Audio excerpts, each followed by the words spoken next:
আসসালামু আলাইকুম। ডাক্তার হাসানুল বান্না আলামিন, হোমিওপ্যাথিক ফিজিশিয়ান। আজকে আমরা মেল ইনফার্টিলিটির ক্ষেত্রে খুবই গুরুত্বপূর্ণ একটা হোমিওপ্যাথিক মেডিসিন নিয়ে আলোচনা করব। মেডিসিনটি হচ্ছে ট্রিভিওলাস। এই মেডিসিনটা সাধারণত যদি কোনো পুরুষের বন্ধ্যাত্ব দেখা দেয় এবং তার যে শুক্রকীটটা থাকে বা শুক্রাণুটা থাকে, সেই শুক্রাণুটা যদি দুর্বল থাকে, পরিমাণে কম থাকে এবং সেই শুক্রাণুটা যদি বিকৃত অবস্থায় থাকে, সেই ক্ষেত্রে এই ট্রিবুলাস মাদার টিনচার এই মেডিসিনটি মোটামুটি দীর্ঘদিন সেবন করলে 3-4 মাস 5-6 মাস সেবন করলে মেল ইনফার্টিলিটি অনেক ক্ষেত্রেই আরোগ্য হয়ে থাকে।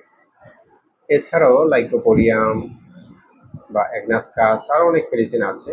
তো ট্রিবুলাসটা খুবই কার্যকরী মেডিসিন হিসেবে কাজ করে। আজকে এই পর্যন্তই। ভিডিওটি ভালো লাগলে লাইক, কমেন্ট এবং শেয়ার করুন। আর যারা চিকিৎসা নিতে চান, স্ক্রিনে দেওয়া নাম্বারে আমাদের সাথে যোগাযোগ করতে পারেন। ধন্যবাদ।